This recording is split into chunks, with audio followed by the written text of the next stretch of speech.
Na-imagine mo na ba ang mabuhay ng walang tubig? Milyong katao ang nangangailangan ng malinis na tubig, kagaya na lamang ng bansang Egypt.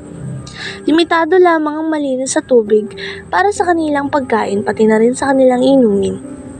Dumadayo pa ang mga kababaihan para lang kumuha ng tubig na kanilang kailangan. Madaming kabataan ang hindi pumapasok sa paaralan at marami ding nagkakasakit dahil sa maruming tubig na kanilang iniinom.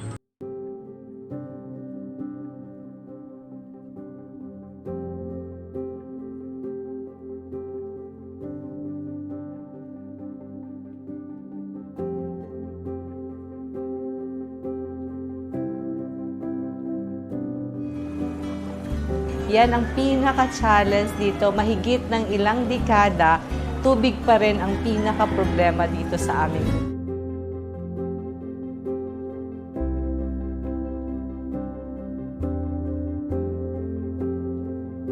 Yung tubig po namin, kinukuha namin po sa balon.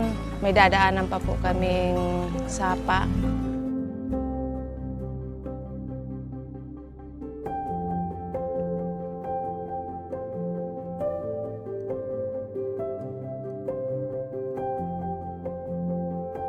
Yung mga pasyente umabot din ng 100 plus.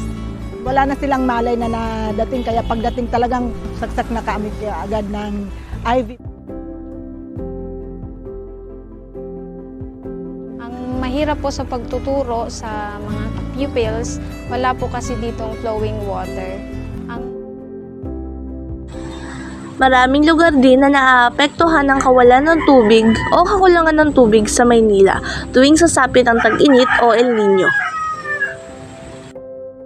Ilan ding barangay sa bayan ng Infanta na ang pinagkukunan lamang ng tubig ay ang ilog, sapa, poso at balon na ginagamit nila sa araw-araw.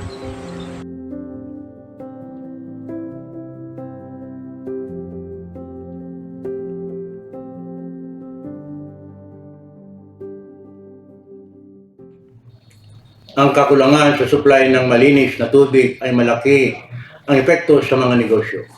Ito ay nagresulta sa pagtaas ng gastos sa operasyon ng mga negosyo. Sanhi ng pagtaas ng presyo ng mga produkto, serbisyo at ng mga pangunahing pamilihin sa ating pamilihan. Sapagkat sa pangkalahatang pangkakulangan sa supply ng tubig ay maaaring magdulot ng malawakang epekto sa ekonomiya at sa pamumuhay ng mga tao.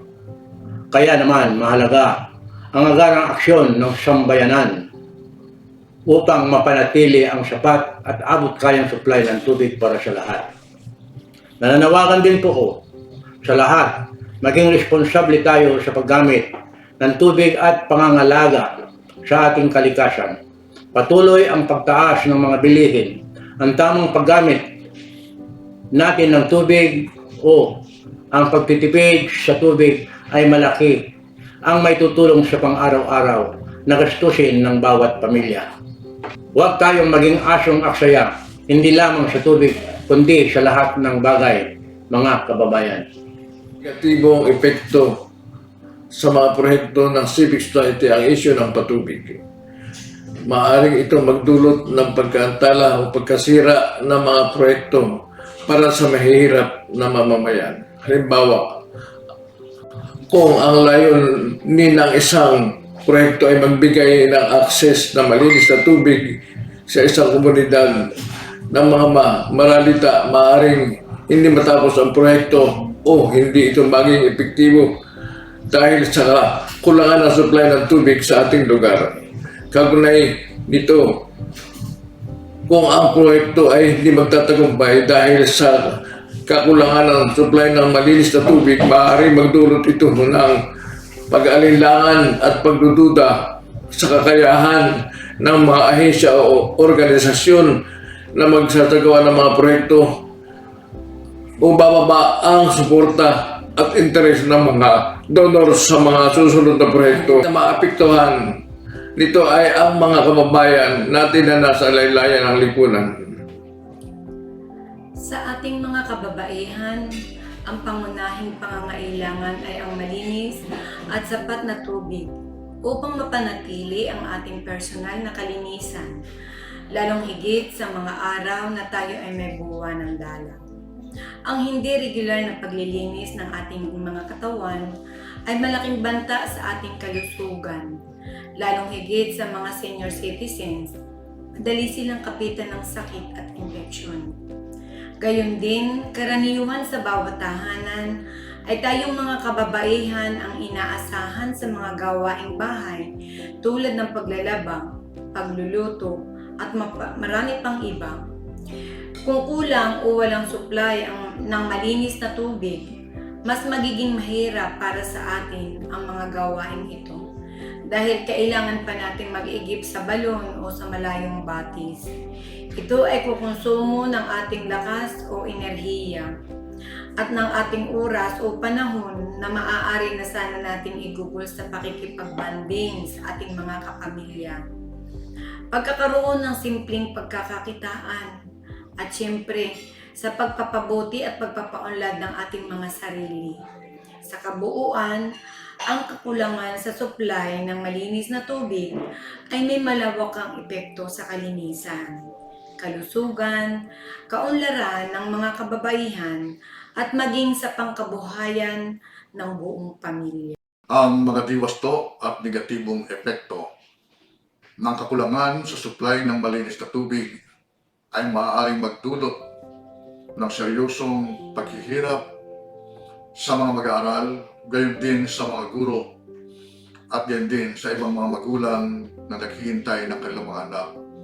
At ito ay maaaring makaapekto sa kanilang mga kalusugan, sa edukasyon, sa kabuhayan, sa mga lugar na may kakulangan sa supply ng malinis na tubig. Maaaring mawalan ng oras ang mga mag-aaral sa pag-aaral dahil sa pangangailangan nilang maglakad sa malalayong dako o distansya para lamang makakuha ng malinis na tubig na pangangailangan nila. Ito ay malaking hadlang sa kanilang mga pag-aaral at pagpapaunlad ng kanilang kasanayan. At gayon din, ang pagiging hindi sapat ng tubig sa mga pasilidad ng paaralan ay maaaring magresulta sa mga hindi maayos na kondisyon ng mga palikuran, mga CR na sa kawalan ng paghuhugas ng mga kamay at iba pang hygiene practices ay magiging hindi na mahalaga para sa kanila upang gawin ang kahalagahan sa kalusugan ng mga mag-aaral at mga guro. Kaya nga upang maprotektahan ang kapakanan ng mga mag-aaral at mga guro at ng kanilang komunidad, kailangan ang sapat ng supply ng malinis na tubig. At kung nais ninyong mapanatili ang kaginhawahan natin ngayon sa supply ng tubig, maging maingat tayo sa paggamit nito at maging malinis sa lahat ng may kaugnayan dito. Ang malinis at sapat na supply ng inuming tubig ay mahalaga sa ating kalusugan, lalo na para sa mga bata, dahil sila ay mas sensitibo sa mga infeksyon at sa mga madaling magkaroon ng komplikasyon. Ang paggamit ng malinis na tubig para sa pag-inom at pagluluto ay mahalaga upang maiwasan ng mga sakit na nauugnay sa maruming tubig. Ilan sa mga sakit ay ang diarrhea, cholera, hepatitis, typhoid fever at iba pang sakit dulot ng pag-inom ng madumi at kontaminadong tubig dahil sa mga mikrobyo at bakterya. Isa pa ay ang dehydration, lalo na ngayong summer o panahon ng tag-init. Upang maiwasan ang mga sakit na ito, sikapin nating uminom ng hanggang 8 baso ng malinis na tubig araw-araw. Ako ay nananawagan sa lahat ng bata o matanda. Una, mag-ingat tayo sa iniinom nating tubig. Siguraduhin malinis upang maiwasan ang pagkakasakit. Pangalawa, matuto tayo sa tamang paggamit ng tubig at makaisa tayo sa mga programa natin sa Infanta Quezon Water District sa pagprotekta sa ating patubig upang patuloy nating maranasan ang masaganang supply ng malinis na tubig dito sa ating bayan. Join us in commemorating World Water Day 2024, a global reminder of the importance of preserving our planet's most precious resource. This year, our theme is Water for Peace, highlighting the integral role of water plays in fostering harmony and cooperation among nations and communities worldwide. Ikaw, ako, tayo ay may pananagutan na pangalagaan ng ating pinakamahalagang likas na yaman, ang tubig. Narito ang mga simpleng pamamaraan ng pagtitipid ng tubig sa araw-araw na hindi makokompromiso ang ating kalusugan at kalinisan. I-report ang tagas o leak at kumpunihin ang mga sirang linya o gripo sa tahanan. Gumamit ng tubig ayon sa pangangailangan. Isara muna ang gripo habang nagsisipilyo at buksan lamang kung kinakailangan na ito. I-schedule ang araw ng paglalaba at gumamit ng planggana. Pagkatapos ay iresiklo ang tubig at gamitin panglinis ng inodoro. Huwag tagalan ng paliligo at maaari ring gumamit ng timba at tabo. Huwag pabayaang bukas ang gripo habang nagsasabon ng pinagkainan. Iwasan muna ang mga aktibidad na nag-aaksaya ng tubig gaya ng funrun at iba pa. Gumamit ng planggana sa paghuhugas ng mga prutas at gulay. Matapos nito, iresiklo ang tubig at gamitin pandilig sa halaman. Siguraduhin laging nakasara ang mga gripo at gumamit ng reusable plastic container.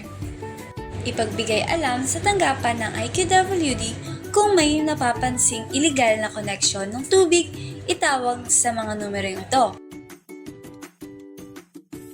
Mga bata, hindi ka exempted. May magagawa ka din upang pangalagaan ang ating patubig. Dahil, kids can save water. Patayin ang shower habang nagsasabon ng katawan. Maligo lamang sa loob ng 5 minuto. Iwasan ang paglalaro ng tubig habang naliligo. Huwag hayaang umapaw ang baldeng ipunan ng tubig pamaligo. Gumamit ng baso sa pagsisipilyo. Pansamantalang isarado ang gripo habang nagsasabon ng kamay. Iwasan ang labis na pag-flush ng inodoro.